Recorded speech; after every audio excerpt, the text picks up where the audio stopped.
Good. All right. Good evening, everyone. We moved from the audit committee meeting to the regular session. Thank you all for being here tonight. We have a full board present, and our student board member is here for her last session in this position. So we thank her very much, and we turn for the Pledge of Allegiance.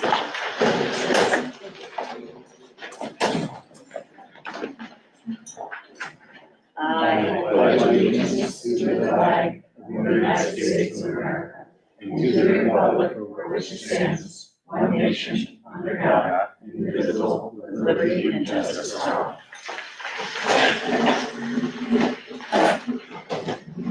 Thank you.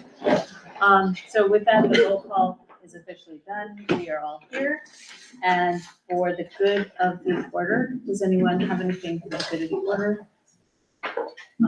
I have two small. I was at field day today. So are you? You're still wearing the shirt. It was awesome. I'll be there again tomorrow. That was super cool. And I was at the middle school concert last week, which was also great. And there was a Disney medley. I'm a company man. That was pretty cool. So, yeah, that's what I got. All right, awesome. I wanted to give congratulations to all the awardees at the various ceremonies that have been taking place over the past few weeks, and also to thank everyone who came out to vote at the recent elections. We appreciate the community coming and participating in that process. So thank you to them. With that, is anything else? Okay. We move to the opportunity for students to be heard. If there are any students here today who would like to step forward and be heard? Nope. All right. Thank you. And we will move to the first opportunity. What? Is there a hard no? Hard no. All right. Well, the opportunity for the public to be heard. And that is the next item on the agenda. Would anyone like to come forward and be heard? Please come to the podium, state your name. Social security number too, or no? No, not today, unless you want to give that to Jim. Just kidding. Hi, my name is Carrie Connolly. I think you know that probably at this point. When I heard that the district was considering purchasing a basal reading program, I was curious. There may be many good things about using a reading program, like consistency, but they're old school, which I'm out of the game for a while, so I wanted to look into it. If you remember Dick and Jane, you remember basal readers, and also you're old, like me, so congratulations. I reached out to friends who are teachers at our cohort districts to see if they were using a similar program. Bethlehem and Gilderland do not use a basal program. They use what we use. They use a piecemeal approach, like Fontes and Pinnell, Lucy Calkins, a phonics programs for younger grades, and they have literacy coaches. One of my teacher friends' primary concerns with Wonders was that kids lose the ability to choose their own books, which is what motivates us to read in the first place. My son used to carry 10 pounds of books to Mrs. Lindrum's class because he was afraid of finishing one Harry Potter book and not having the next one handy, and they were still hardcover at that point, so he has back problems in the future, we'll know why. He loved those books, and that's why he fell, and when he fell in love with reading, and that's what we want lifelong readers. So have you heard from, I have a lot of questions, have you heard from teachers who are really excited about this program? Were literacy committee members able to freely share their opinions? Were they given the choice of saying, none of these programs are good? Or did they have to pick the best of the ones they were shown? Were the concerns of the literacy committee members shared directly with curriculum committee members? Have we seen Wonders used successfully in another classroom? Are any cohort districts with similar populations using Wonders? What about the problems with sexist and racist stereotypes that I've read about in the media? Has this program been fully vetted within the confines of our DEI policy, the way every single book in the district is vetted? And how do you fix racist or sexist or homophobic material with supplemental Band-Aids? I'm concerned that we're throwing the baby out with the bathwater. What will we lose if we adopt this new program? Will we throw out all of the old methods that have gotten Voorheesville graduates into MIT and Princeton? Why not spend this money on beefing up classroom libraries or the school library? What about spending money on resources for struggling readers? And what about literacy coaches who can help new teachers? Voorheesville is an exceptional school with great outcomes for our students. We were recently at a college fair, and when my son said that he was a student at Clayton A. Boughton, you always kind of wait for the, oh, it's Voorheesville, but they didn't need an explanation. The college representative raved about our district and the students that he sees who come from there. I know that the curriculum committee has the best intentions for our students, and I agree that our kids deserve the best. Is Wonders the best, is all I'm asking. Thank you. Thank you. Thank you for your comments. Does any other member of the public want to come and have an opportunity to be heard? Okay, with that, we will move on to the student board member report. Talia? Yep, my last one. Oh my God. It may or may not be. Yes. It is? Okay. So yeah, I have a few like big things that happened in May. On May 13th, the Voorheesville Dionysians performed on the Proctor stage for the High School Musical Theater Awards as they were nominated for Best Musical and Cheer Seat. After performing a medley with the nominees of the Best Actor category, Logan Esposito won Best Actor. In a few weeks, he will be heading to New York City for the Jimmy Awards to compete with actors from across the country. Congratulations to him. On May 17th,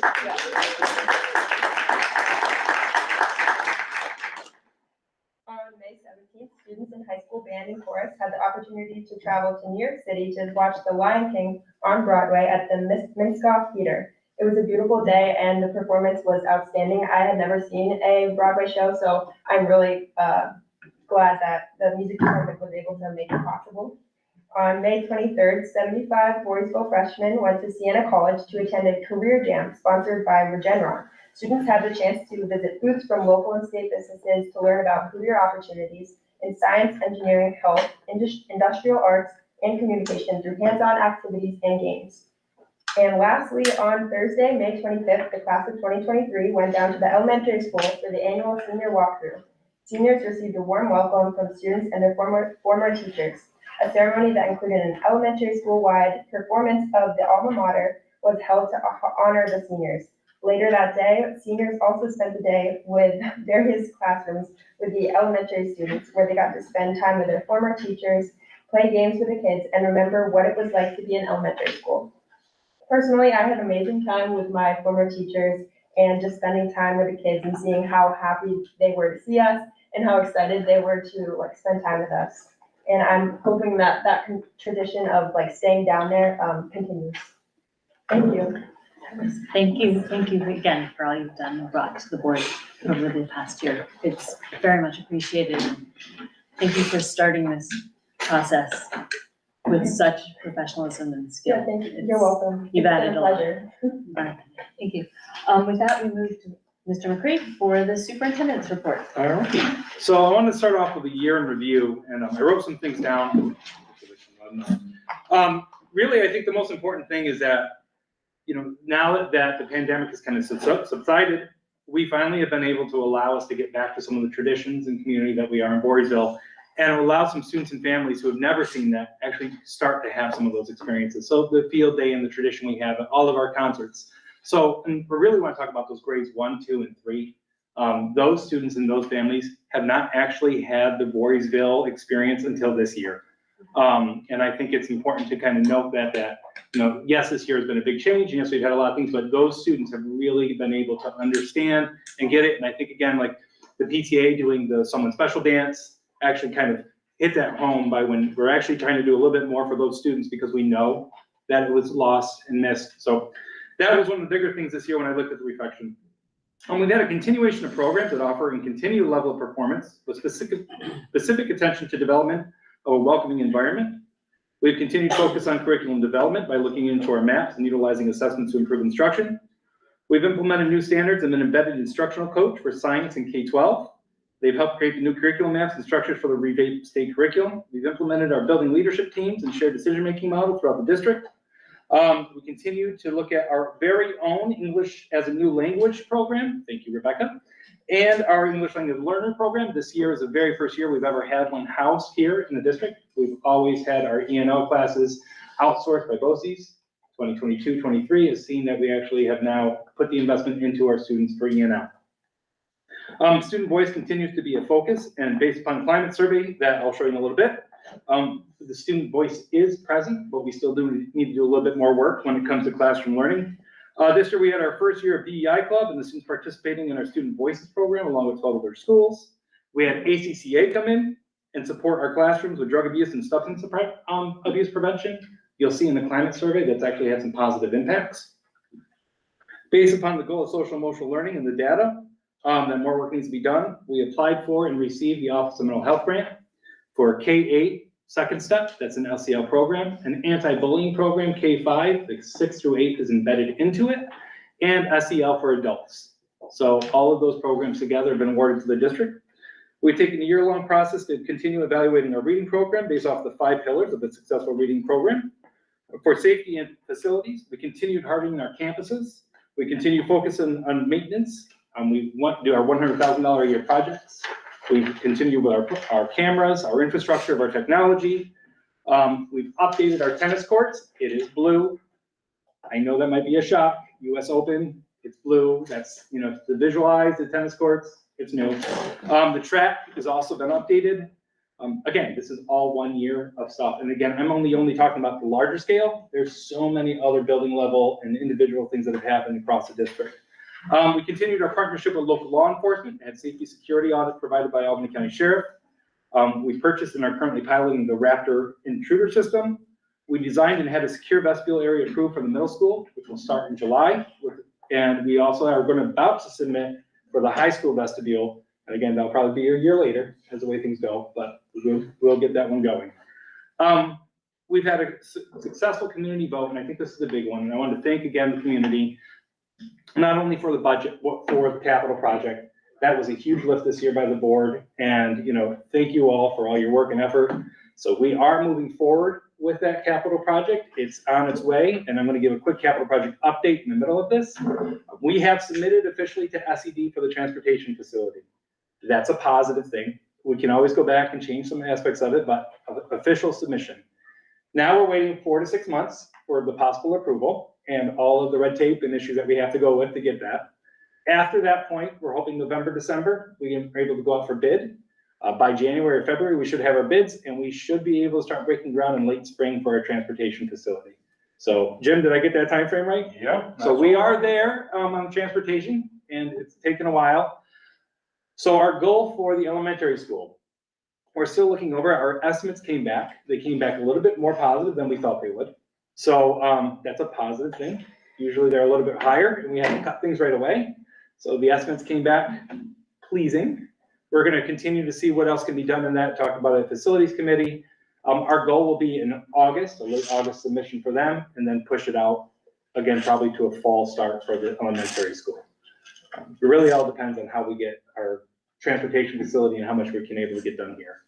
We're working towards it. It's getting there, but it is a very long process to get to that point. Moving forward. Any questions on the capital project? All right. And then really the other big one is we did have a successful rollout of a one-to-one computer initiative. The Google Chromebooks all went out this year, along with a instructional technology upgrade for all classrooms. That's Promethean boards and laptops for all teachers.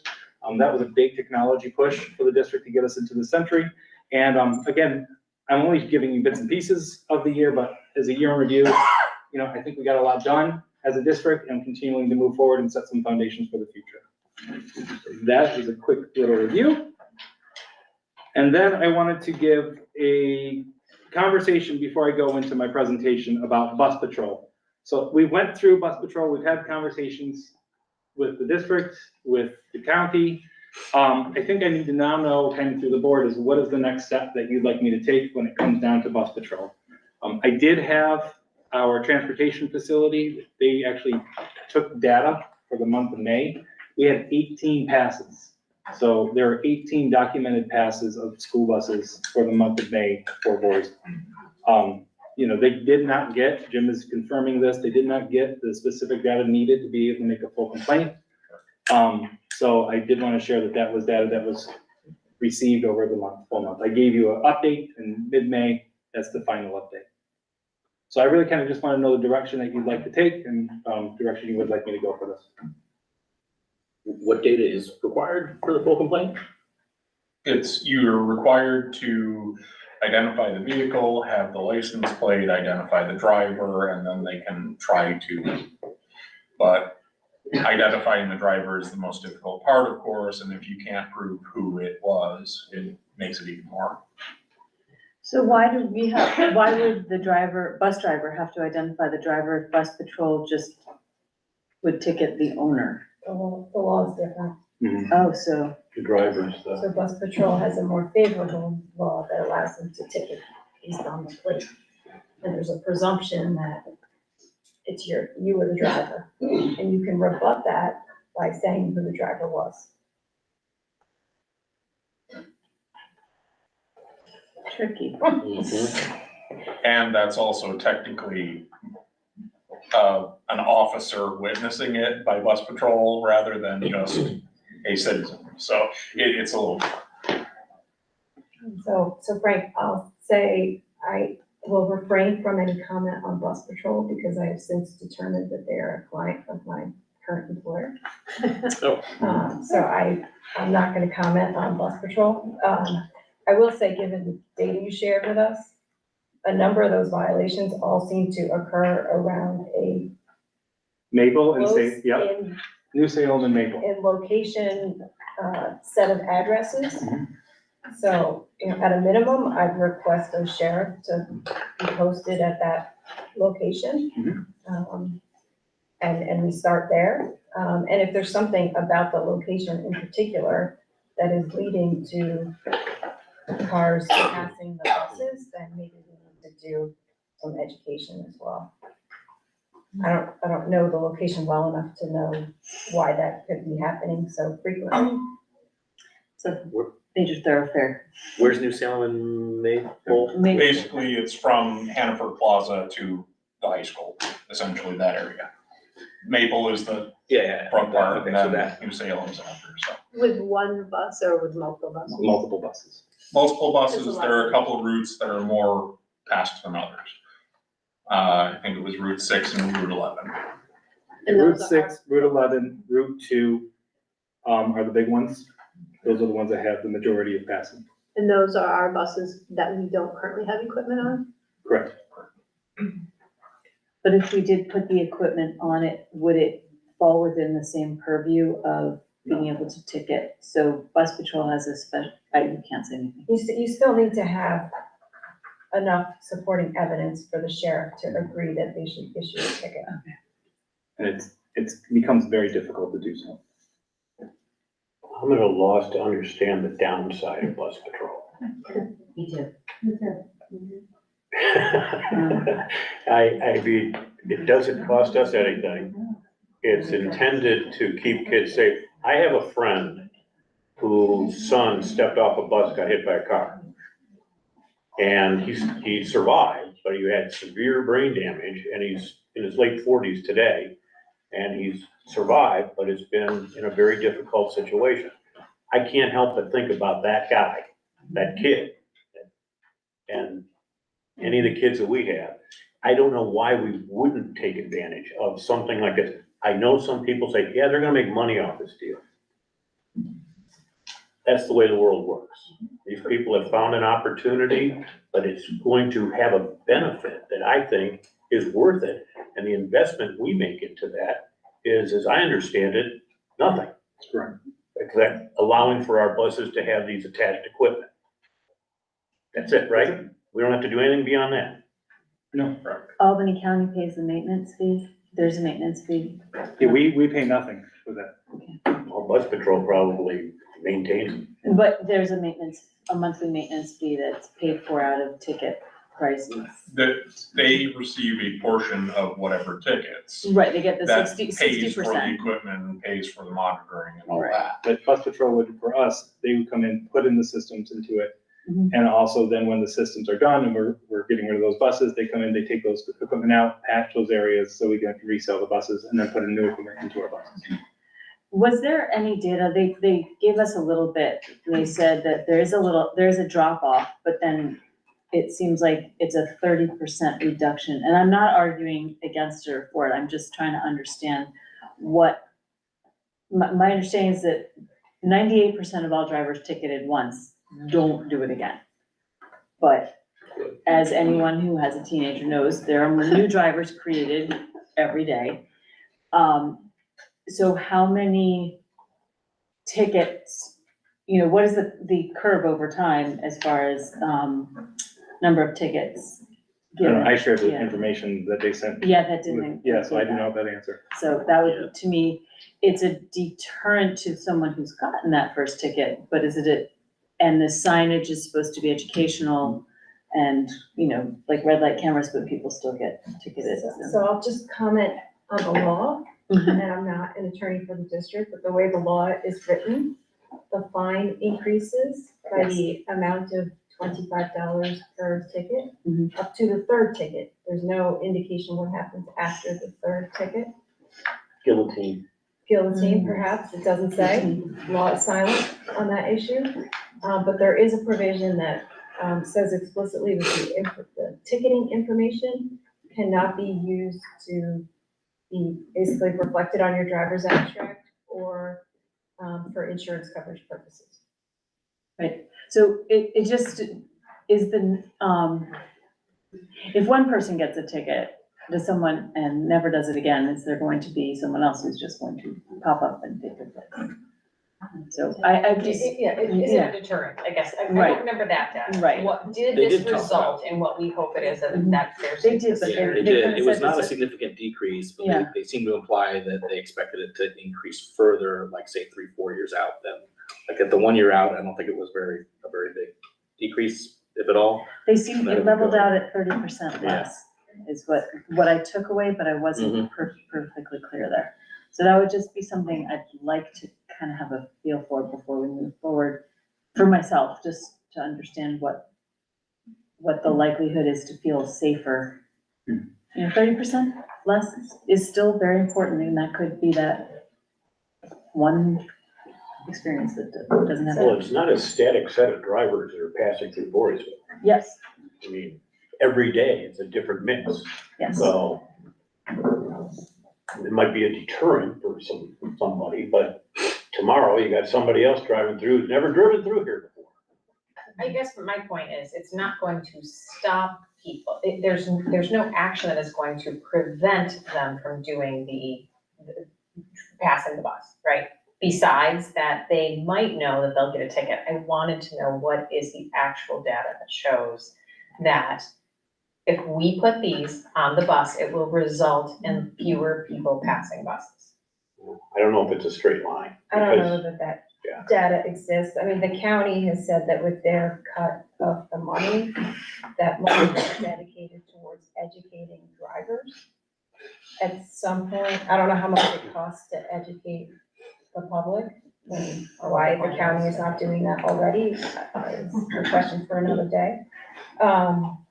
But if we were to go down this path, and I will have to abstain, I would like to see the county put more money back into the district that results from our fines.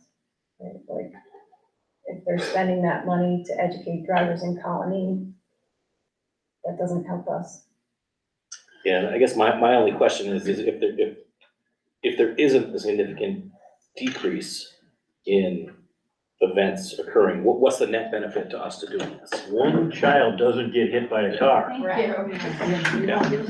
So, Yeah. So my thoughts on this is that, we do a lot of safeguarding, we do hardening of our exteriors, we do all these things just in case, right? Mhm. Make sure that we're always keeping safe.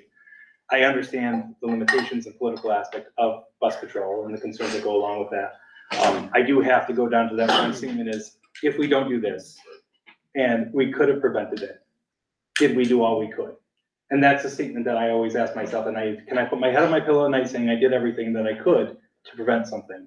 And I don't know if there's other options, working with the sheriffs or working with these options, but Bus Patrol does have an option to be able to at least address the situation when it happens for the majority of time. Again, there are some that they review, right, and don't go forward, but it is more than we're currently doing. And that's my thought process behind that. So, I do see the positives of being able to put it on the bus and make sure that, at least we can address the situations if they do arise.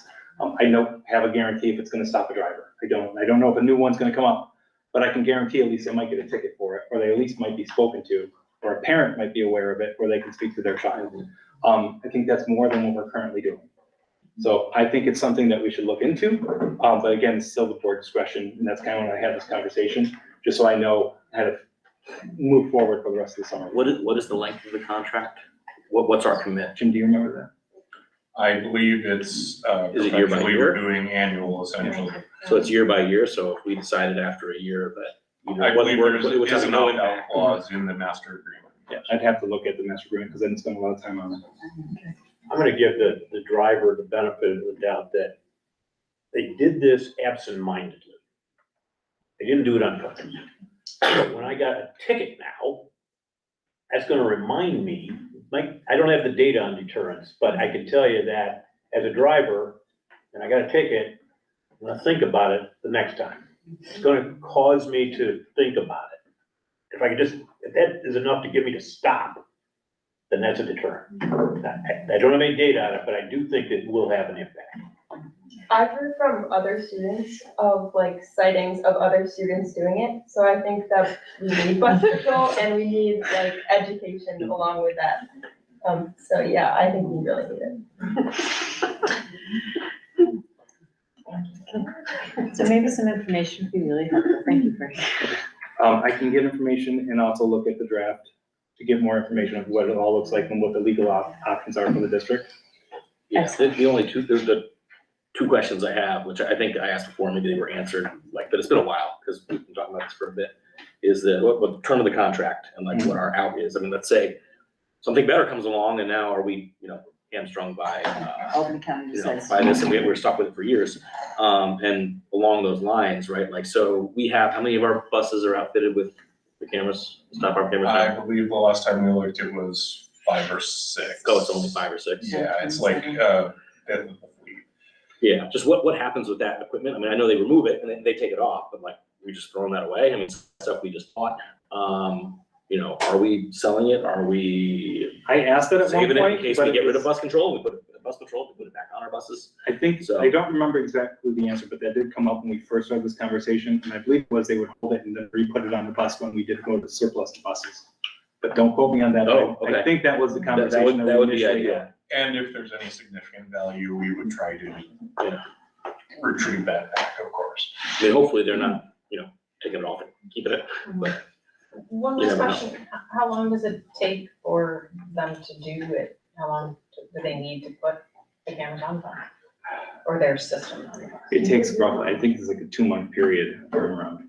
But there's time also frame that goes with it. time, an amount of time they have to advertise and have the signs up before they can officially start ticketing. So I'm not sure what that is. That's part of that master contract as well.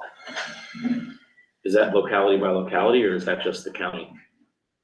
I believe that's locality by locality because South Colony had to have a waiting period, then Bethlehem did, then, so. What do those signs say? About the state roads? I've seen the signs that Seen the basically sign? say don't pass buses, you'll get ticketed. It's So- pretty, it's like a red You light noticed camera. I noticed them, driving in a different area. Somewhat of a deterrent. No, it just was like, oh, that's the kind of sign they put up. Okay. And it's gonna fade into the background for many, many people who But don't it notice their sends a stop sign. message out that we are paying attention. Yes, it is one Our thing we kids are really can do. precious. It is something we can be doing. Did we find out about the state roads? Yeah, no, it does, they can ticket on all roads. So they can Yeah, absolutely do it on the state roads, Yes. even though it, Yeah. Interesting. Okay. Okay. I'll ask this is a little bit of a silly question, but if we can't do anything with the ones that we've already gotten, can we at least put their pictures on the website or something? I don't know that. No, we don't Then have their stopping pictures. us. You know, the cameras we already have, people pass those buses, you know, it's a little, maybe it'll stop somebody from doing it. Rob, I think there's certain things that school districts are best to outsource. Mm-hmm. No, I agree. And this looks like one of those functions. Well, thank you, Rachel, for allowing me to have that conversation. Absolutely. Thanks for bringing it up. I'll look into it further. I appreciate it. Thank you, Frank, for bringing it forward. Okay, so my last one is a climate survey. This is gonna be posted on our website, so you'll be able to see this information. I'm gonna kind of just get into it. We've been giving the climate survey now from 2019, so prior to COVID, prior to my arrival, they gave the climate survey. And then we gave it last year, and now we gave it this year. So it's the Education Department's school climate survey. It's done, it's great for grades 5 through 12. And we give them out, more than 96% of our student body participated in the survey. We kind of make them do it. We give out presenters, we let the community know we're doing it, and then they get it. So we have a very high rate of students returning back into that. Parents and staff are also provided the opportunity to participate. We've had not the best participation rates this year overall. For this year, for the parent participation rate, it was 45 for the elementary school, 38 for middle school, 33 from high school. Given the fact that we have roughly 300 in middle school and high school, and 600 in the elementary school, it really isn't a large scale. So we're gonna have to do better in the following years, getting that information out and asking people to take it so we can get a better data set. The instructional staff, same thing, 15 in elementary school. Middle school is higher, that's a smaller building, smaller percentage of staff, so that is a higher percentage of staff that took it, and 14 in the high school. Again, we had 28 in the elementary school, 13 middle school, 14 in the high school in previous, 2019. So the data sets really aren't the best for those. So I really want to focus on the student ones that we have the largest amount of respondents. I think this is really important to remind people. This is based on respondents' perception and experiences. There's no specific data that goes along with it. So if I had adverse experiences in school, my perception is going to be a negative perception. If I've had positive experiences in school or I've witnessed positive things, I will have a more positive perception. If I have a fear of something, that fear maybe isn't even true. Like, let's say I think every single student in the school vapes in the bathroom, right? Because I seen the student vape in the bathroom. Then I'm going to say vaping in the school is absolutely horrible. So it's students' perception, and I think it's really important to remember that a student's perception is reality, right? This is the world for them. And if they come in with an adverse reaction or a positive reaction, then they're upset in the day. So it's something we should take seriously. So when you're looking at this, understand it's their perception, but perception is reality, and it's an important thing that we need to address. Any questions on that? But it is students they answer this to the best of their ability, and hopefully honestly.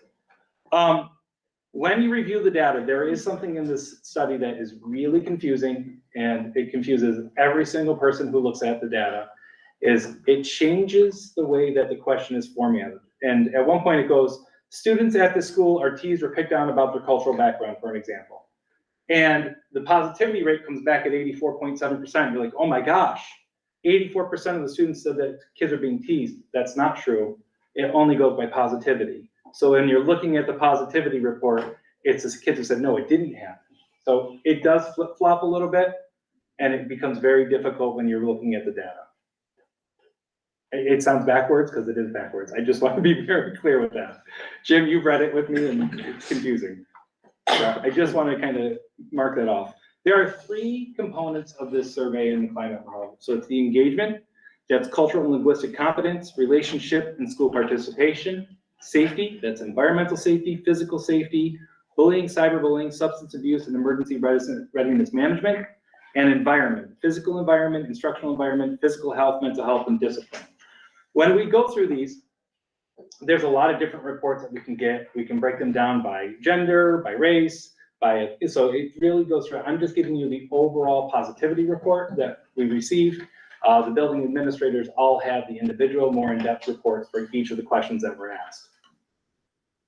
Some key takeaways. Positive responses decreased from elementary school, middle school, and high school. I know this is something that people say, well, that's kind of normal. So elementary school will be 95, middle school will be 85, and then high school will be 75. And that's been very consistent since 2019 to 2023. I'd like to see those gaps, those numbers minimize and start seeing less of a decline. I think it has to do with developmental development as well, age and appropriateness of development of the child.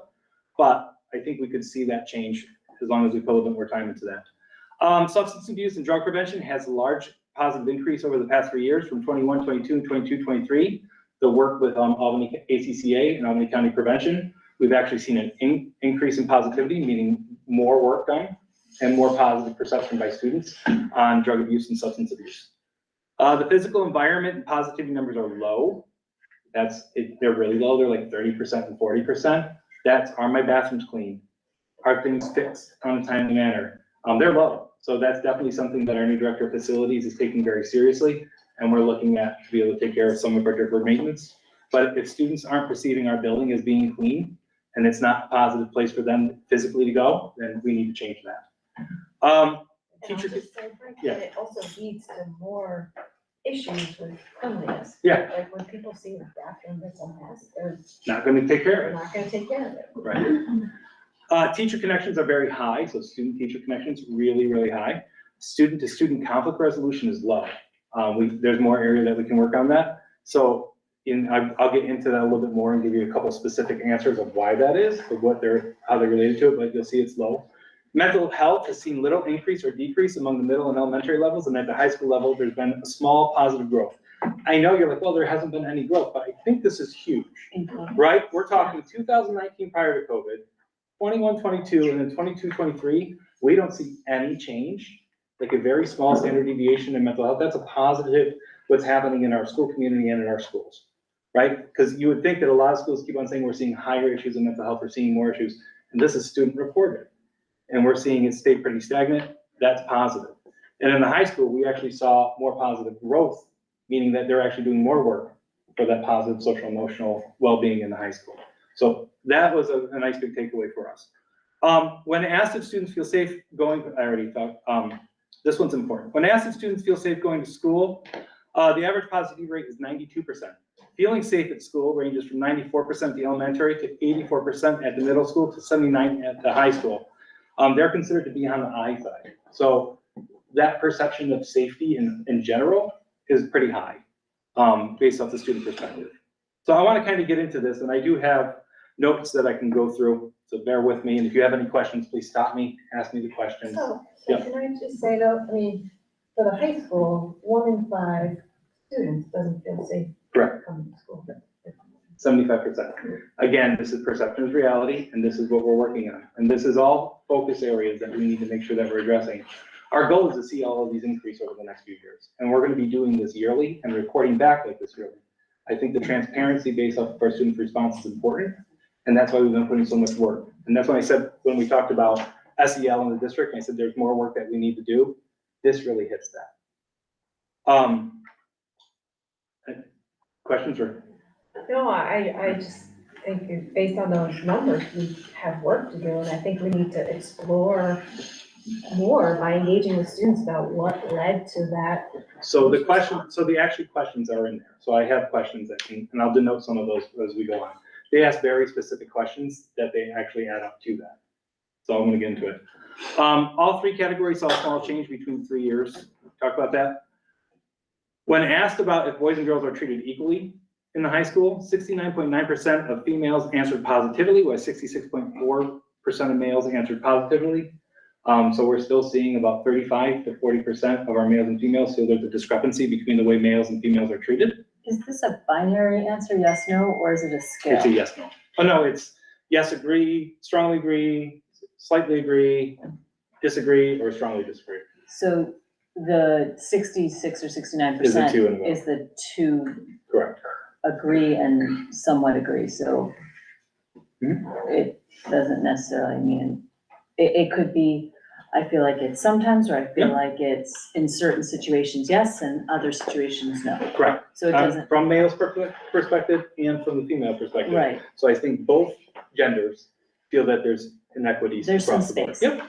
Yeah.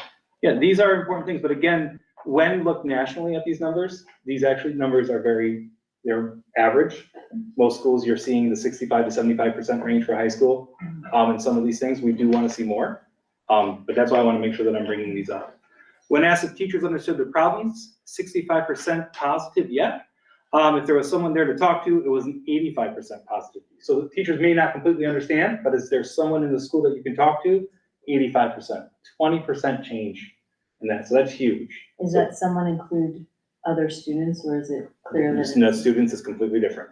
Yep, and I'll explain that. Okay, so. Student to student, we're talking teacher only, this is Okay. teacher based. So if there's an adult in the building that you feel positive and comfortable in going to, that's it. When you're talking about student to student, that's actually less, those numbers were about 65% and 50%. Teacher relationships are overall positive, over 80% positivity rate for participation in activities, over 90% positivity for participation after school. That's across the board. Our kids feel that there's a lot for them to do, that they can be able to participate and be active in the school. On the other hand, for student voice and choosing to decide class activities and rules, that is actually lower. That's a 77%. Yeah, that's right. 77% positivity rate and a 73% positivity rate for students belonging and get along with one another. So that student to student ratio is 73% in comparison. There's a low positivity for student talk about the importance of understanding their own feelings, or for students working on listening to others to understand why they're trying to say. So that student to student issue, that's 37% positivity rate for the understanding other people's feelings, and 47% for students working on listening to others to understand what they're trying to say. So that student to student work is something we really need to focus on next year. Again, this is high school. And again, we're working on this. We're going through it in the building. This want to be a part of our goals for SEL. But I wanted to make sure that I'm sharing this data. When asked about teasing of a cultural background or ethnicity, the majority of responses are Caucasian, and it's very positive. We're not seeing a lot of that, but if you break it down by the identified race, the positivity rates were still in the mid 80% range. That's for Hispanic, African American as well. That is different when asked about students being picked on or teased about physical or mental disabilities or learning disabilities. That average went down to 65%. So there's a 20% difference in that. So yes, we're culturally aware, but when we're talking about students with disabilities, we do see a discrepancy. And that's something that we've kind of talked about already, but now it's kind of clear that even the students see that. Can I move on to environment? Okay. Again, and it is the data, but I want to show that this data is for 3 years. So I feel like we finally have a strong data set to see where we are as a district and then be able to start targeting this. So environment, we already talked about it. That's why we're seeing such low numbers, 50%, 51%, 50%. Areas of engagement and connection to life skills is an area that students felt was really not strong in our district. They said an average of 55% for students answering the things I'm learning in school are important to me, and learning is connected to outside of the classroom. That was a 55% positivity rate. So half the students basically felt yes, and half the students felt no. So getting that connection and engagement into learning is something where I think that we can also look at. Students at this school stop and think before they get angry. That one is pretty low, 43% in the middle school and 39% in the high school. So that thread is, kids don't have that self-control, or kids don't perceive their classmates of having self-control. Right? Again, perception is reality, and this is what they see. Students at the school, I already said that, I'm sorry. So that's environment, and that goes where safety is, okay? So some of those things that I talked about deal directly with safety. No, sorry, they're in there, but not fully. So engagement? No, sorry, This data, so you're going back and forth between middle school and high school? I skipped ahead, I apologize for that. Okay. That was environment, I missed safety, so I want to go back to that. Okay. This is all high school first. Okay. So high school, if you notice in this one, safety and emotional, that's the positive and belonging that I talked about. All the different things about race and positivity, those are why our numbers are lower. So it's not physical, it's that student to student, it's that emotional safety that we're dealing with. Our rates aren't great for safety, emotional, and cyberbullying.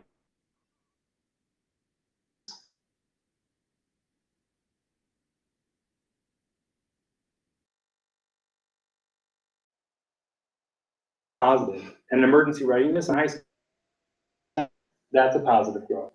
So, we are seeing growth in the things that we're targeting. Now we're just realizing that there's other things that we can target. And I went over environment. So high school, that's kind of that in a nutshell. And again, I think you're getting the good taste in high school because there's a lot of discrepancies. As we move down the elementary, there are nuances. They're not as defined. Again, it's only one grade, it's only 5th grade, because the EDSL actually is only for mid-grades, 5 through 8. That's kind of where they consider it. So for the middle school, engagement in school participation has increased. Again, this is activities and discussions. We've seen a slight decrease in cultural engagement that's focusing around peer interactions. We've seen an engagement in school participation that's increased over the few years, but again, that's prior to COVID was 75%, so you can't say that was COVID. During COVID, it was 78, and then after COVID, we're at 83. So those are numbers that I'd like to see for being able to activities. So middle school and safety response. If you look at this, our numbers for bullying are lower here. And this is why the second step is kind of important with the anti-bullying already built into it. And also not only for middle school, because that's a Band-Aid. You know, when you start addressing it K through 5 and you start having those skills learned, you'll have a long-term effect. So that's why that OMH study and the data that we had, this proves the reason why we're getting. When middle schoolers were asked about knowing what to do in an emergency, there was a 74% positivity rate. When asked about reporting a concern with student safety in the middle school, that was the lowest response of 77% on all buildings. So high school students, it was like about 83, 84%. Elementary school was higher. If you were going to report, middle school was lower.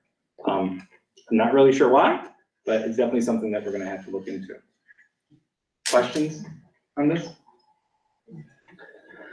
And then on the environment, unfortunately, 68 to 57%. So we've seen a downhill spiral on the cleanliness and aspect of our building. Again, our new director of facilities is aware and it's going to be addressing that. Instructional environment is very similar. And then when it comes to discipline, again, it's all about the same across the board there. You're not seeing a lot of changes and trends.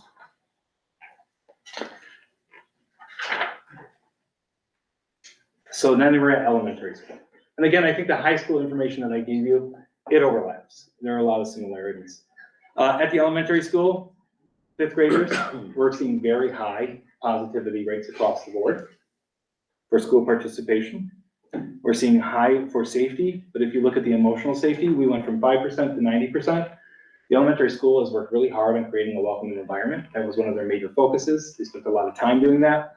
That shows. We're seeing some of that growth. In substance abuse, I would hope it would be less, but those responses are kind of what we want for 5th graders, but you never know. And then for environment. Again, even they see it at the elementary school, things getting fixed, things being broken, still not as high as 90% as instructional environment or mental health or discipline. So there's still work to be done, but we see a big change from 5th grade to middle school, which is something that we really have to target and understand why we're seeing such a shift. And then I have to, pardon me for 1 second, but I have to go back to the recording, otherwise it will stop recording. And then lastly, the last thing that was on there is actually you can go to the full slide presentation for the climate survey, and it's a positivity rate for all buildings. If it would work on here, but I probably don't have internet or something's wrong with it. So you can go there and it will show the whole positivity rate for all buildings broken down. So. And this is up on the. It will be up on the website, tomorrow. Within board docs, or is it like right on, where will I find it? It will go on the website tomorrow. I'll have to post Like it on the website. homepage? Yep. I can send this to the board afterwards. Yeah, it'd be helpful to be able to take some time to process it. Yeah. And again, I gave you overviews. We're going in depth in the building leadership teams and the administration and, the PPS work. We're going to go really into these and understand them better and really try to figure out plans. I'm just giving you kind of the 30,000 foot view of it, so you can understand kind of where the response were. Do you find this helpful? 100%. It justifies some of the work that we've been doing already. It shows some of the positivity. So that substance abuse, that's huge, right? 17% for high school students. That could be that 1% child or one of their friends that might have been using, or someone at their home that could have been using, and now we've been able to help them. So I'm seeing positives. When I'm seeing things stagnant, we can at least then start setting target goals. I want to see a 2% increase yearly. or I wanna see a 5% increase over the next period of 3 years. If we start setting the goals and really working towards that, we can start seeing more growth. So I think this is really good. I wanna continue to use it.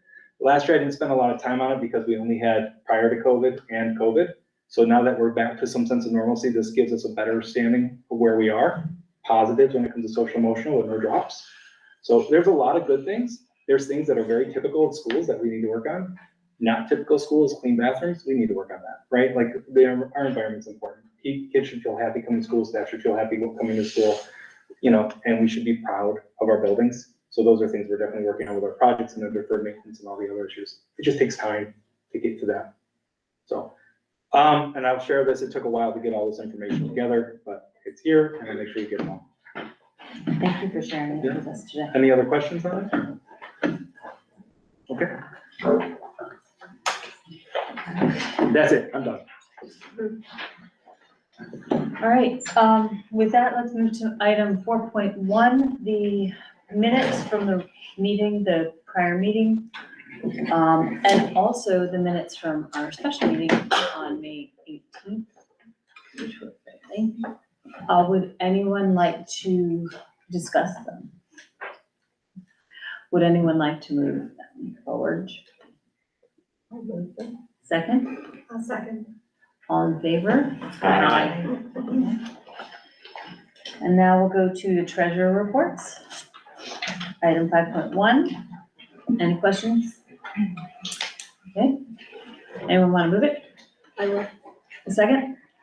A second. All in favor? Aye. All right.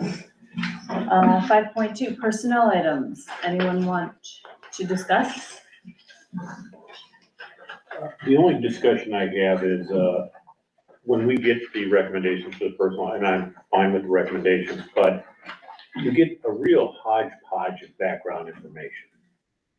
Sometimes we have a resume, sometimes we just have a application, handwritten application. Sometimes we have some sort of a recommendation form or something. It doesn't seem to be logical as to why we have, some have a resume, some don't.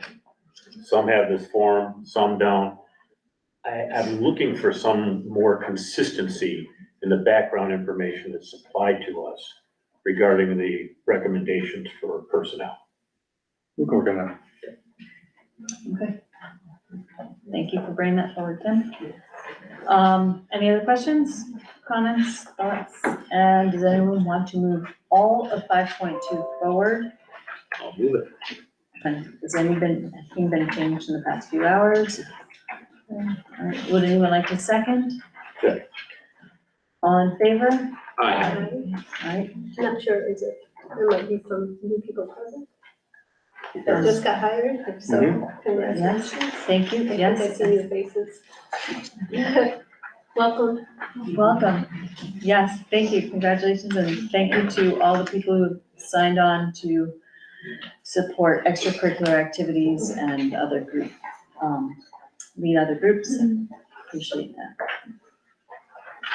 Okay, with that, move to 5.3, CSE recommendations. Any thoughts or questions? Right, and you want to move it? And you want a second? I'll second. All in favor? Aye. Okay. And 5.4, the BOCES sublist. Any thoughts or questions? Okay, anyone want to move it? Can I ask a question about that, Nope, Mr. please? Yes, you may. So we hire substitute teachers or substitutes. And then we also have this BOCES list. Why the need for both? So a couple of times what ends up happening is the people that go on to, like we want to hire, it takes about 2 to 3 months for to get them on the BOCES sub list. So we're losing an opportunity for them to be able to hire. So we then get them on our list quicker, and then they become district specific subs. BOCES is not district specific. I know They that. choose a whole bunch of different ones. So even if we have this list, we may not see any of those people ever set foot into our district. Okay. So that's why we want to always have our backup, and that's why we do it both ways. Thank you. Grateful for subs. Would anyone like Good to, question. any other questions? Anyone like to move it? Thank you. Anyone want a second? Second. All in favor? Aye. Fine. 5.5, the Kids Club contract. Any questions or thoughts? I have a question. We had some discussion about use of the playground. Yep. Is anything changed? Yeah, that's been addressed, and our playground can be utilized at the same time, that's already there. We didn't have to put it in because it was agreed upon, and they said that fully understanding and move forward with it. So, all good. Thank you. All right, so that's it, no more questions? Thoughts? All right, would anyone like to move this forward for vote? I'll move it. Second, Second. all in favor? Aye. Okay, thank you. 5.6, the Cold Summer Writers Institute. Any thoughts or questions? Nope. All right, would anyone like to move forward for a vote?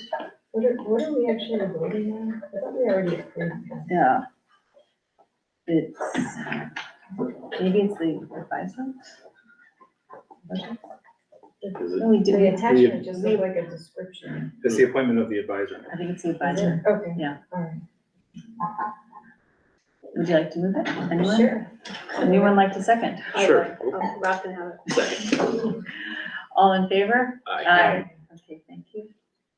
All right, we will be having our next meeting in July, and we want to, in advance of discussing the full calendar, we'd like to set that meeting date for July 6th, 6:45 PM for the reorg meeting. And then we'd have a full board meeting following that. And would we like, anyone like to express any thoughts or ask any questions about this? Anyone like to move it forward for a vote? Move, whoop, go. I know that. And a second? Okay, all in favor? Aye. Okay. All right, we have another item, 5.8, where we discuss the meeting times. And Rob, this was something that you. Yeah, this was my fault. Yeah, So, this one's Rob, and I believe you had a funny way of Yeah, I said expressing my it. brain works weird. So- So, just going back, I don't know when I think I do know when it changed, when we moved to the new website, we took the verbiage off, but it used to say on the board meeting site, board meetings are held the second Monday of every month, but sometimes they aren't, like, unless it's too late or some other date or a holiday or whatever. And it was this meeting coming up, and I didn't even realize, we did the agenda setting, and I still didn't realize we have the meeting on Monday, because I'm like, oh, that's not the second Monday of the month. I'm like, oh, shoot, it is. That's just the way my brain works. Like the second Monday of the month works real well for me for remembering when it is. That just wasn't on my calendar.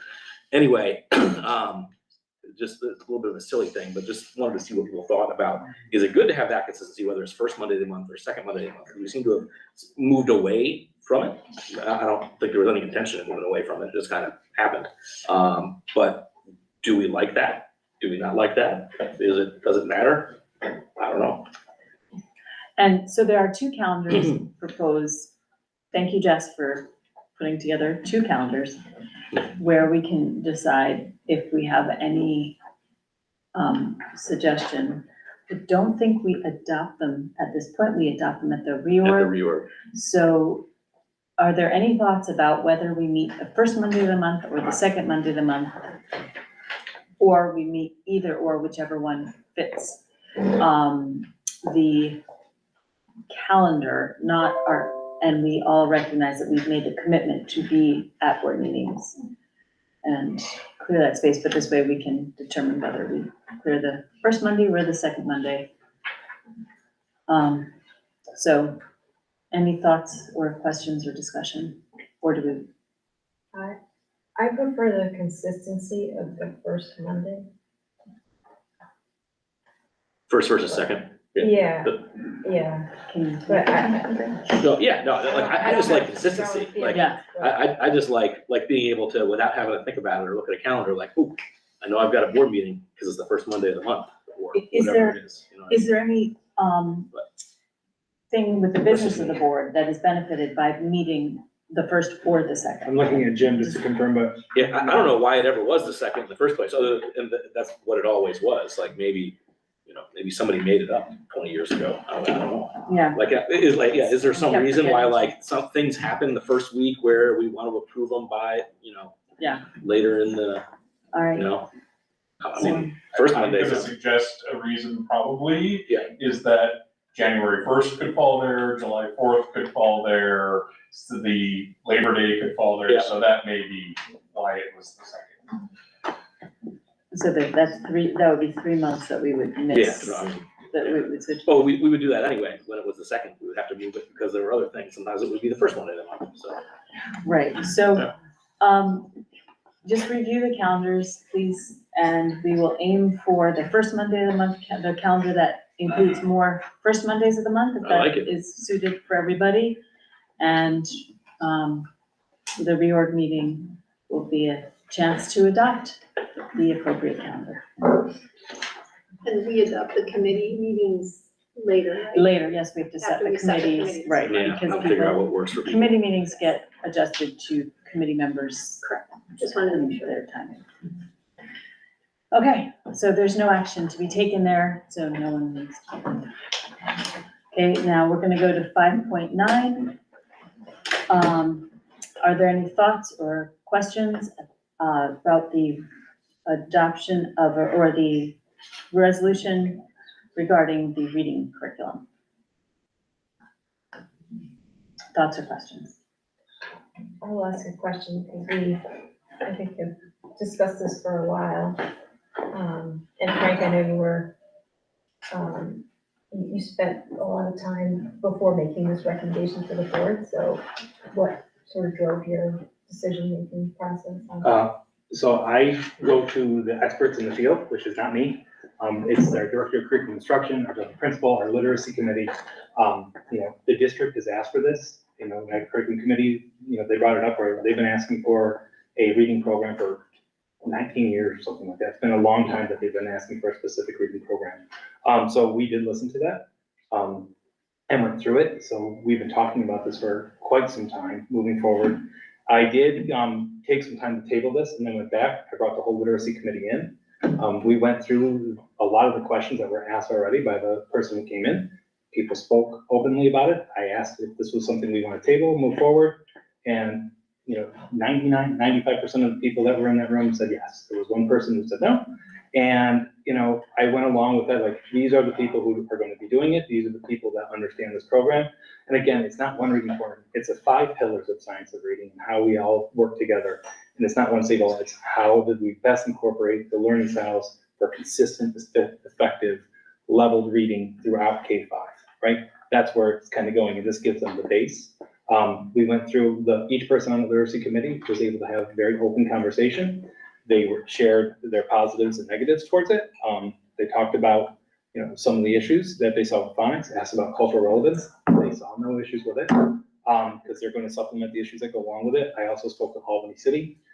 They utilize this program, and I talked about their cultural awareness and their DEI people. So I understand how they're utilizing it within their facilities, which is much more diverse than we are. So, I'm going to trust in my professionals, and my professionals are requesting this and saying that this is the right program. I'm going to recommend it, because who am I to oversee, and supersede what they're saying? So that's kind of where I came for that recommendation. Thank you. I have a few questions or comments. But before I do that, I just want to thank everyone that worked so hard on it. The literacy committee, I know, spent hours and hours. Some people are in the audience that spent hours and hours. And I don't want my comments in any way to undermine any of their work. I tried to do my own research after all the DEI issues were brought up. And there's so much out there on the internet. I obviously haven't seen the whole program because I don't have my hands on it. But you can find a lot if you Google or look on teacher Facebook pages, or there's a bunch of articles besides the NYU article. So I decided to try to compartmentalize it and think about it from a policy perspective. And I went through our policies. Like, we have policy 0105, equity, inclusivity, and diversity. I see sections that I don't see how this can fit. I look at policy 4000, student learning standards and instructional guidelines, and there's sections where I don't see how this can fit, knowing the problems that are in it with the DEI. I look at policy 4511, textbook selection and adoption, and there's tons of places there where I just can't feel good about how this fits and how I can vote yes to spend money on a program that doesn't seem to fit our own policies. And I know we've talked about that there's supplemental instructional items that people can use, but that doesn't fix the core program. If the core program has issues, like how can I feel okay, especially as the policy chair, switching us to a program that we know has issues? I mean, they're all out there documented. So and then we also have a checklist that we make our teachers go through that I looked at that I had from when I was on curriculum. And I just had so many spots where I'm like, the things I'm seeing on the internet don't fit. And we would never let a teacher buy a book that scored like this. And so I just can't, I'm sorry. But this has nothing to do with all the work that was done, and I really appreciate all the work that was done. McGraw has said they're not gonna fix it. They'll add supplements, but they're not gonna fix the core program. I don't know how I can support buying a program.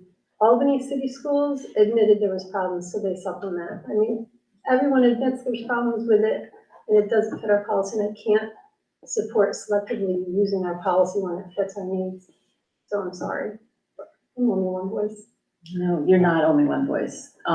I served on the policy committee when we adopted 0105, and I did a lot of reading as well and online. This is a problem. One of the challenges with the curriculum, which I don't want to take away a tool from any teacher who wants this tool, but I can't vote for something that goes against a policy that we worked so hard to add to our district, and we believe in if we have it. So one of the problems with Wonders that was stated by different things, and I went online and looked and watched the curriculum committee meetings over and over again to understand what was going on behind it. And McGraw-Hill didn't resolve the issues that I was finding, so I couldn't change my mind and say, yes, it actually will fit. They said there's more supplemental materials, but then the challenges that were seen by people who have been using it is that there are too many materials from the get-go, so the supplemental materials would then be overwhelming and also may not be adopted. So we lose the opportunity to fulfill our stated goals within our policy, our stated goals as a district. And also we lose the opportunity to provide students with that safe and welcoming environment that we really want them to have, where they feel safe, whoever they are and however they live. So I can't, and I don't want to take something away from a teacher and from a student, but I also don't want to say that our policies are meaningless, because that is why we have them. That is our mandate as a board, is to have these policies. So there's got to be a solution and a way to support reading in our district at the next level, but it can't be through something that directly counters what the policies are that we have. So Can I offer a response? absolutely, this is a conversation. Good. I think we're missing the point. We're not buying a social studies program, we're buying a reading program. And this is we have to teach kids how to read. And these are kids who are 4, 5, 6, 7. I realize DEI is really important for us and for them to understand that. But learning how to read, to me, is more critical than their awareness of DEI in their world today. I want them to get there. I think it's gotta be age appropriate and all that stuff, but really age appropriate is a really high quality reading program that is predictable, consistent, one that it tracks well with what we want our kids to know, to be able to do. And I think I wanna focus on reading, not on DEI, on reading. And I do believe that this program has an excellent track record in what it can provide in reading results for kids at a younger age. So I believe we should support this program. I'll vote yes. Any more thoughts or comments?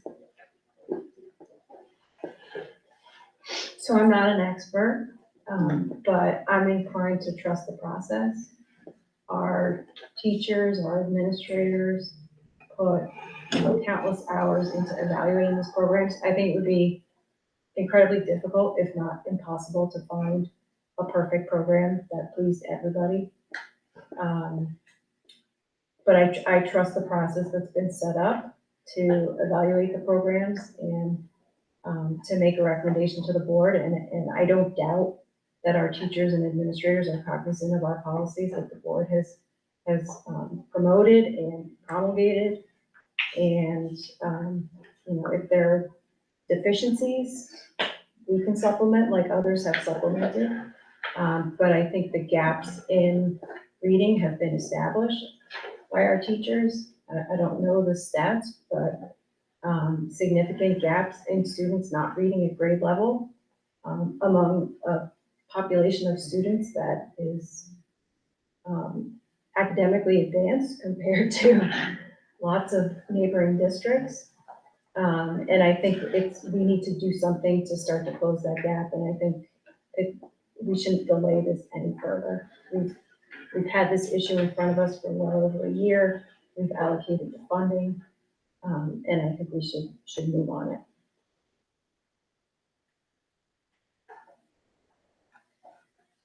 Yeah, I agree with everything that RG said. I mean, we have a process put before us to make these sorts of decisions, a framework to make these sorts of decisions, and folks work very hard to help us arrive at a decision. And I certainly don't see myself overturning that process. That'd be a yes. We don't need to take a vote beforehand, but No, yeah. But, just letting people know where I stand. Okay. Did you have something? I agree. I mean, this has been a process that has taken a long time. There's been a lot of hard work into this process. I don't know if there is a program that is gonna meet all the needs. Nothing is perfect, unfortunately. And I think that the supplemental items are unfortunately gonna have to be needed regardless of where we go. I too have thought about this for a long time. I think that we have to trust in the process. Yeah. I'm very conflicted because, as a teacher, but now sitting here as a school board member, I'm not fully comfortable telling another teacher what they should use in their classroom. I'm not an expert on what they do. I'm not an expert on what they do on a daily basis, reading scores, I don't know all of those things. However, I don't think that you can separate a reading program from DEI. If something a child starts reading, then turns them off to reading because they don't feel represented, or they feel instead, I don't want to say offended, but if they are reading something that's making them not feel comfortable, that's going to make them not want to read. That has an impact. So again, you can't separate the two at all. It's not a matter of social studies versus reading. It's our students reading things that they can connect with that will make them want to read more.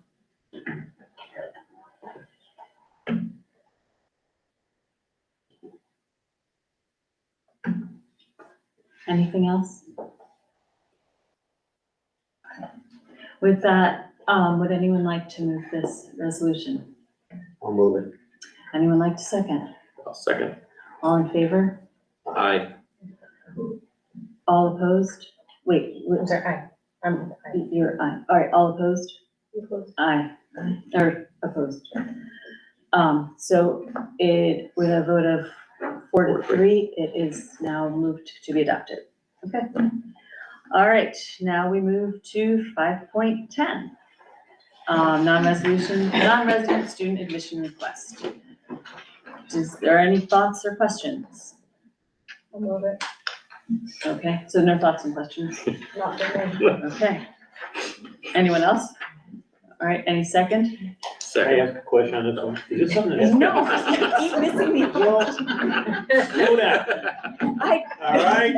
I didn't give him a chance. No, she did not give you. but I asked after you moved. Okay, I have a question. All right, what's your question? Is this something that has to be renewed annually? Yes. Yes, Okay, that was my question. excellent. Is there anyone who would like to second it? I'll second. Okay, all in favor? Aye. Anyone opposed? All right, with that, we're going to move to the old business of the audit committee, which was probably about 12 hours ago now, it feels like.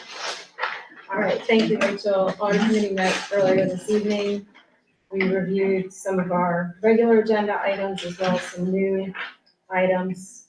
Our claims auditor reports were published. They're out on the website. For anyone who's not familiar, these are reports where our auditor has gone through all of our expenses and determined that they did not comport with our policies. Really thorough work. And I think Jim did a great job packaging them up so that you have the reports for the full fiscal year. And as I said in the audit committee meeting, really a level of transparency that we haven't. I think we're working on it and we're doing better and better, and it's just one more example of that. We also reviewed our current function level status report for the general fund, which outlines what we've budgeted as well as what we've expensed and encumbered. We're right on track in terms of what we've budgeted and what we're going to spend. Thank you, Jim, great job. We reviewed fund balances and reserves, which are on the agenda for coming up soon. We'll go through that. School lunch profit and loss. We are unfortunately running at a loss, which we fully anticipated. April was a little better in terms of revenues than March, but we continue to run at a loss, and at some point we'll exhaust the funds. We're gonna need to make some adjustments in the budget to cover those expected losses that we're projecting and planning for. We also reviewed a required to the state by July 1st foundation aid plan, which outlines how we intend to spend our foundation aid money. Because we had a more than 10% increase, we are required to file that plan with the state. I think it looks good. And then finally, we reviewed two policies that are annual reviews, our investments and our purchasing policy. We're going to take both of those back into the policy committee and make some revisions to those and hopefully have them ready for a future meeting. The policies as they exist now, though, for purposes of the annual review, we have looked at and approved. And that was it. Thank you very much, and thank you to all the people who were part of that process. With that, we move to 6.2, the curriculum committee. Mr. Kramer? Curriculum committee had a special meeting on May 17th where we reconsidered our review of the reading program. Frank basically gave the explanation he had tonight was what he had given to us at that time. And the curriculum committee felt that we should go forward with the recommendation that has been proposed tonight. So that's what we concluded. It happened. We did 5.9. Excellent. 6.3, facilities.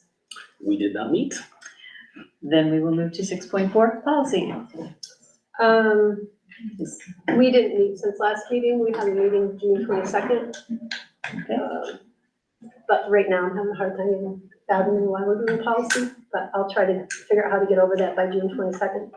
All right. Eve of graduation. Meeting.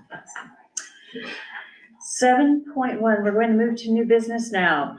An approval of a resolution regarding the fund balance, which was all explained to us during audit. Now, beautiful blue boxes. So there is one small change to the bottom of that. Thank you to Tricia for seeing that, Ms. Griffin. It's going to say August 2023.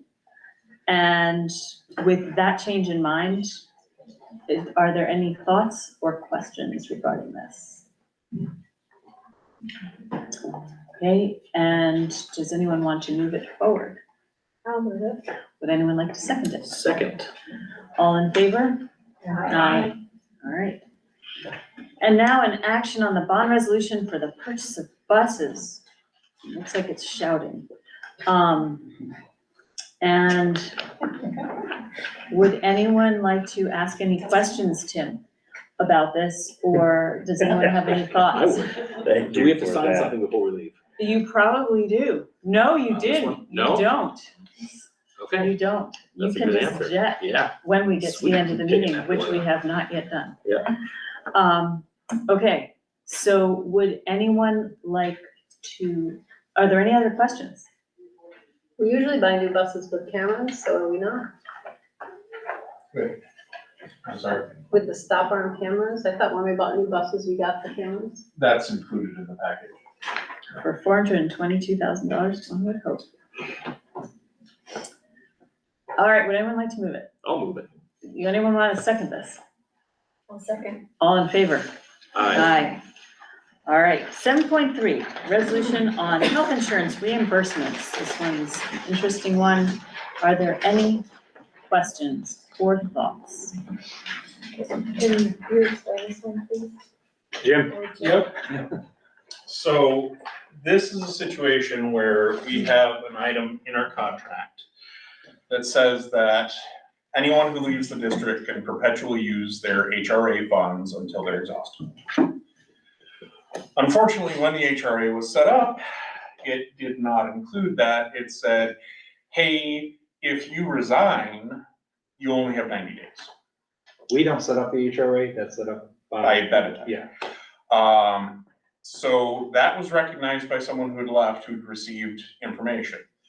I went back to Benetech and basically said, hey, this is required by contract, keep them on. They did not. They adjusted it back to July 1 of 22, but could not take it any further because of federal rules. So this is an effort to correct that, to make sure that the people who were affected by that are made whole. And that comes out to just under $2,800. Going forward, it's corrected. Everyone will be fine going forward, but this is to correct the people in 21, 22. Fabulous. Got it. Thank you, Jim. Thank you. Are there any other questions? Any thoughts? Nope. Other than hopefully this is truly corrected. Their phone tree must have been fun. Anyone like to move this? I'll move. Second, I'll second. all in favor? Aye. Okay. Acceptance of donations. Are there any questions or thoughts? Okay. Are there anyone, is there anyone who would like to move it? I'll move it. Anyone seconding? I'll second. All in favor? I All right. And thank you for those donations and very much appreciated. 7.5 as well. Anyone want to ask any questions or speak to any thoughts?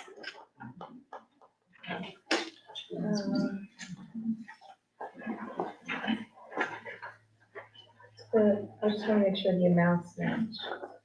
Yes, it does. Okay, thank you. Yep, I'm done.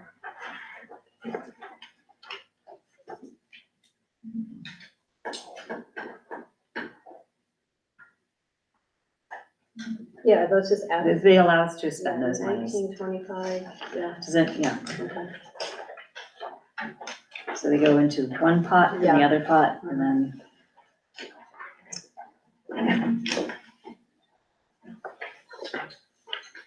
Any questions, thoughts? All right, anyone want to move them? I'll move it. Move 7.5, all right, seconding, Second. all in favor? Aye. Aye. All right. And now we have an opportunity for the board to be heard. And I just want to say that I appreciate that we were able to have a conversation here today. And I do appreciate all the work that's gone into the process. And I hope that we are able to go forward feeling whole and feeling like we can grow from having conversations where we don't agree, because I think that's very important. Conversations where we cannot disagree are not conversations for growth. They're places where we stagnate. And I appreciate that opportunity.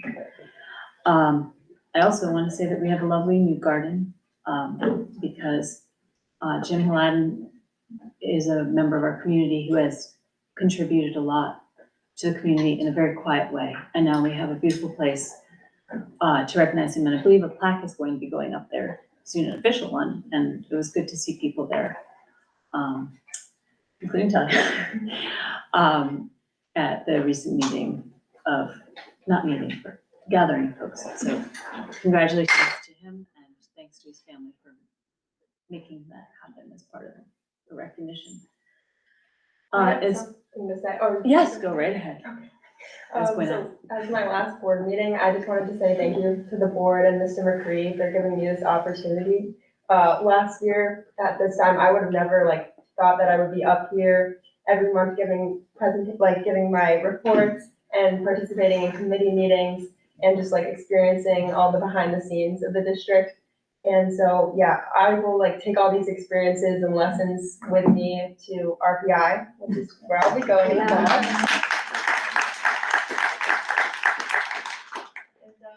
I also wanted to congratulate Paige, board member next year. I know she'll do an amazing job, and yeah, that's it. Thank you. Okay, thank you. Rachel, can I, Wait, before you do, Tim, because you're gonna, we did not have, there is no second opportunity for the public to be heard. So before we finish the board's opportunity to be heard, we're gonna take a brief intermission and ask if there's anyone who would like to be heard. This is the second opportunity for the public to be heard. I'm sorry it was not on the agenda. Thank you for bringing that up. Okay, so please state your name and. I'm Dan Chase, I'm a teacher here. Thank you for pointing out the second opportunity. I just wanted to go back to the climate survey and just point out that I think it is worthwhile for the board to be made aware and the public to be made aware of the staff and teacher responses that were made. So I do hope that you all get to see them. Thanks. Thank you. Is there anyone else who'd like to be heard? Can you pass a school bus when there is the dotted line and they're not stopped with their stop sign out? Anytime the stop sign is out. No. If the red lights are on, you can't stop. In If they're general- going down the road and there is a dotted passing line, you may pass the school bus. There's no red light. Yes, it's the stop arm that's the stopping point. Good question. I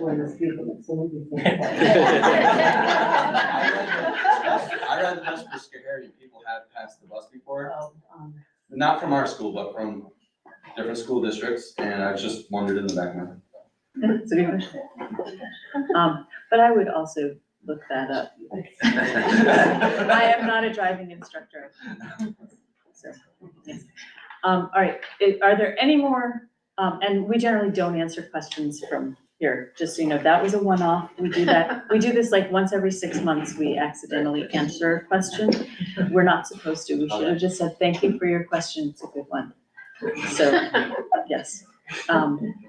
With that, are there any more members of the public who would like to be heard at this point? Okay, we're going to go back to 8.1, the opportunity for the board to be heard, and the floor goes to Tim. well, I wanted to congratulate Barbara and Rachel on your reelection. Congratulations. And I also don't know if anyone else was watching, but I certainly was, Rachel. Instead of doing the consent agenda, you went item by Oh, item, yes, I did. and I really appreciate you doing that. Thank you so much for that. You're welcome. And I know you were trying to whip through it, but you did a great job. And I really do appreciate all that you've done as president this last year. So thank you very much. Thank you. I appreciate that.